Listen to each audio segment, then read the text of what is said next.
Today is May 24th, and it's a white day. We're going to be starting off the show with a special word of the day with Shauna. So let's go over to you, Shauna. Good morning, everybody. The word of the day for today is obambulate, which comes from the Latin word obambulatus, which means to walk or to wander. It's used as a verb, and in a sentence it would be, when walking down the halls of BUHS, try not to obambulate, or else Gordy will stop you and ask you to stop wandering the halls.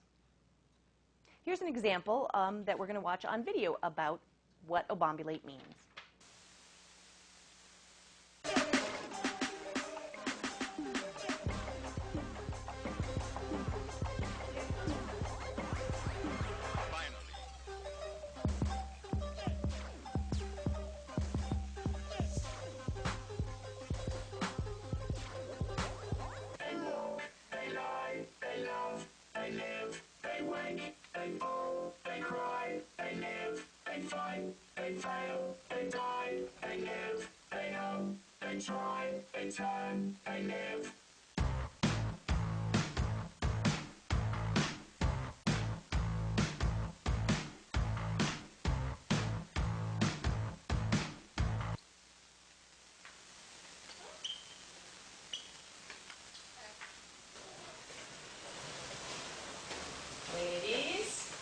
Ladies, come back here. Have you been obambulating again? What's that mean? Yeah, thank you. That means wandering about aimlessly. Yeah? You both have guilty looks on your faces. Upstairs, walking this way. I know that. Okay. Walk this way. I told him. Now you're going to have to come to my office for obambulating.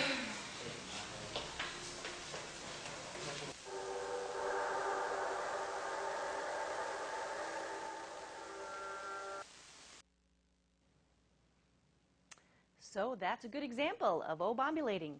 Thank you so much, and back to the desk. Thanks, Shauna. That was the bomb. Ha ha. Attention to FBLA members. FBLA is currently looking for members to ride on a float prepared by the town in the Heifer Parade on Saturday, June 8th. Please contact Ms. Cornell or Ms. Vinci if you're interested. The 2013 Colonel Yearbook is here. If you pre-ordered a book, you may now pick it up in room 202. If you have not pre-ordered a book, you may now purchase one for $45 in room 202. There are a limited number of books available, so they will be sold on first-come, first-served basis. Hopefully the weather starts to clear up, so BUHS Frisbee team will do well in states this weekend. Hey Danny, is this weekend going to be any better? No. I'm sorry, Joe. Well, today we've got a high of 72 and a low of 45 with a 90% chance of precipitation. And tomorrow we have a high of 55 and a low of 37 with an 80% chance of precipitation, leaving us with Sunday at a high of 59 and a low of 43 with only a 40% chance of precipitation. That's all I have for weather. Back to the desk. Summer photo classes are starting soon at Insight. Classes are open to any interested youth ages 11 to 18. Summer 2013 classes begin the week of June 24th and meet 2 hours a week for 8 weeks. Intensive classes meet Monday through Friday for 1 week. Contact Insight at the number below or visit the website for more information. This may be one of the last community service opportunities for the school year. The Strolling of the Heifers Parade 2013 is looking for teachers and students to volunteer on June 6th and 9th. Please contact Vicki Freeman, at the number or email below, or visit strollingoftheheifers.com for more information. All right, now let's go over to Casey with the sports update.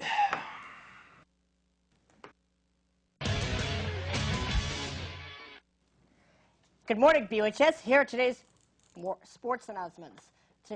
Yesterday, the boys lacrosse won 10-3 over King Connor, Elliot Nags, Nick Rancourt, Devin Avery, and Galen Finitry all contributed to the win.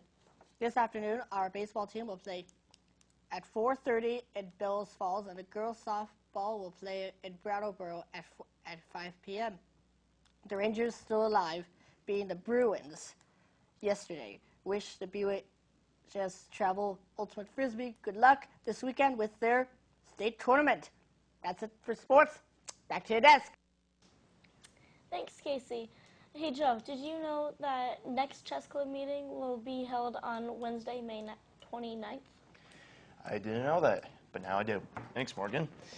Did you know that all library materials are due back in the library no later than June 7th? Well, bills will be mailed home next week for any seniors with overdue materials, so please return your books right away. See Miss Hatley, in the library with questions or to settle your account. Today we're going to be closing at a look at a video by our own Casey Metcalf entitled Autism, My Story. Casey created the story for a social studies class with Tim Kipp. State class at BUHS. We'll see you next Wednesday. As you all know, I am Casey Metcalf. Most of you know me as a weatherman, but I am not fast. But most of you do not know this, saying that I have autism. This is my story by Casey Metcalf. I know the truth. I have always had adults in my life. I thought every kid did. But one day when my mom was listening to an NPR story about autism, I asked her what autism is, and she said, "It's what you have." I was 6 years old.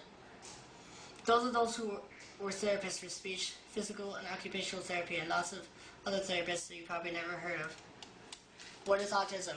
There are three things that you might notice about me. There are three big symptoms of autism spectrum disorder, or ASD, as it is called. Difficulty with social interaction, difficulty with communication, restricted interest, and repetitive behavior. A diagnosis of autism means that you are fortunate to have someone in your life that you notice that you need extra help and took you to a medical professional. Hopefully this happens when you are a child so that you get help when you need when you are young. ASD is a medical diagnosis because ASD is a developmental disorder that affects the way your brain works. What causes autism?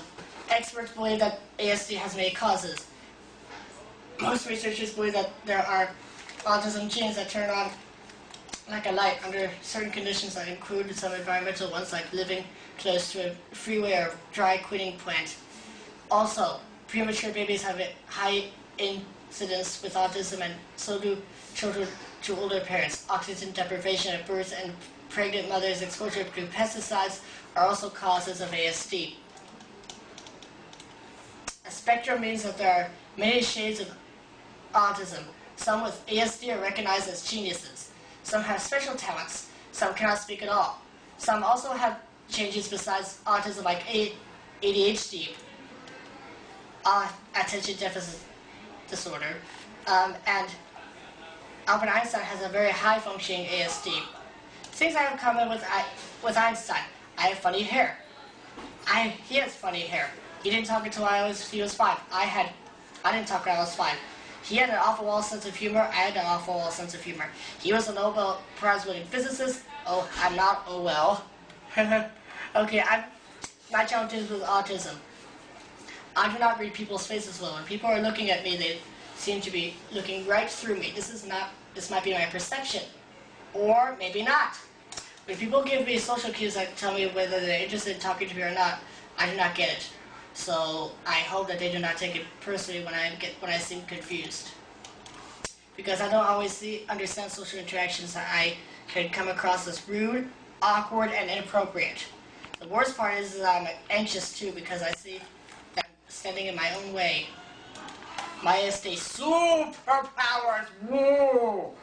On the plus side, ASD gives me powers of great concentrations. I learned Mandarin in 3.5 years and I'm fluent. This is because of my ASD restricted interest. I studied 6 to 9 hours a day. This is my friend Jefferson, and me. He was from China when I visited in Shanghai and Beijing. Before Chinese, I was obsessed with drawing. Lots of people collected my work, including Hollywood celebrities. I was in this documentary film too about artists with ASD. which I'll be giving Mr. Kip today. Now here comes a very serious part of my thing. What hurts is being vulnerable. Earlier this year, some students at lunch pretended to be my friend and advised me how to dress in order to get a girlfriend. I spent a lot of money on new clothes. Then I found out that they were just really making fun of me. I was hurt. My ASD made it so I could not read their intentions and see past their lies. Tomorrow, today and beyond, I will always have this diagnosis of ASD.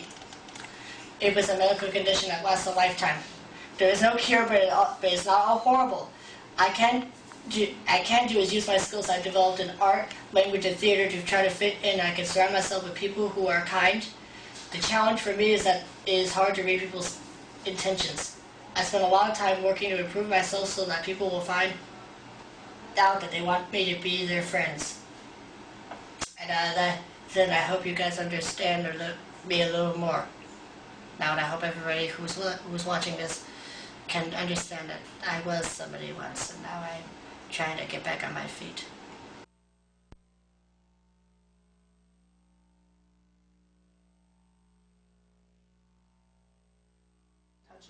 Since the beginning of the semester, Casey has always made me laugh with his constant jokes and has helped the class by putting forth information not normally known. This, which I learned from his presentation, is a side effect of his autism. Casey's goal wasn't to make people pity him, but instead to open our eyes and see why he acts the way he does. However, after hearing his stories, I do in fact feel bad for Casey. I know he didn't want us to feel this way, but I can't help it. No one, regardless of their condition, should go through what he has to. No one should feel so alone because no one wants to be their friend. The worst part is the reasons why no one wants to be his friend, because he has autism and isn't the same as everyone else. First of all, he can't control it. In fact, I think he does a wonderful job at controlling it the best he can. Someone shouldn't be excluded just because they suffer from a medical illness that they have no control over. Secondly, it's unfair to anyone for being excluded. Casey has a hard enough time dealing with problems internally, and not having anyone to turn to doesn't help much.